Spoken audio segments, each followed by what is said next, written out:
Hey guys, Johnny Higdon with River's Edge Mortgage, and one of the things I'm going to cover today is VA appraisals and what is required with those.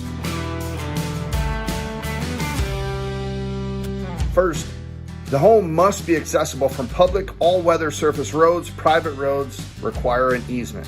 The home must be accessible without having to go through another home. For example, you need to go through one apartment to reach another. The home must serve as the borrower's primary residence.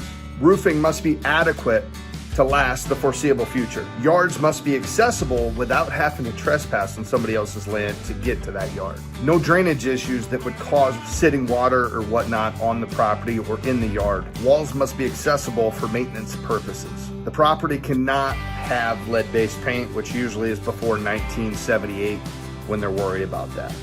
Or if we're looking at chipping paint, obviously we'll just have to paint that. So, easy solution. Utilities must be independent of surrounding units, including electricity, natural gas, sewer or septic systems, or running water. The property must have working electrical, heating, and cooling systems. Now here's a fun one.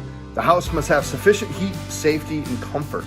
Homes with wood-burning stoves as a primary heat source must also include a secondary heat system that is capable of heating the air to at least 50 degrees and circulating that around plumbing, just to make sure, especially in Iowa here, that we don't have any leaking faucets or freezing pipes, things like that. Attics and crawl spaces must have accessibility and properly ventilated. The house must be comfortably habitable, including enough room to live, eat, sleep, and cook.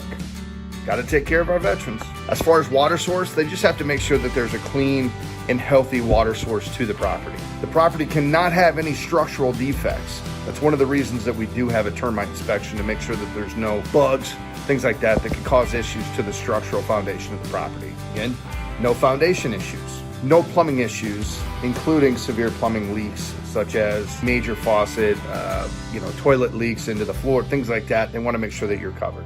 And I just covered this one a little bit ago, just making sure that the exterior is free of wood-destroying insects, fungus, or dry rot. Gotta make sure that the property has a safe and sanitary sewer system. Property also has to be free of any property impairments that make the house unsafe or unsanitary. Now with this, a lot of times, when we're looking at a VA loan or a VA appraisal, sometimes it can scare sellers, it can scare listing agents. One of the things is every property is going to be a little bit different. Us as lenders, we're going to look into that property, we're going to take a peek at it, we're going to make sure that that property is going to be sufficient and that will pass a VA appraisal.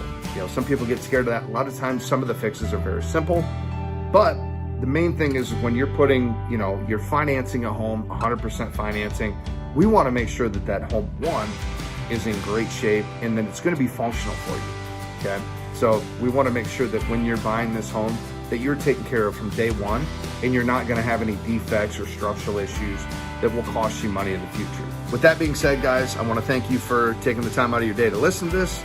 And that, my friends, is what we're going to look for in a VA appraisal.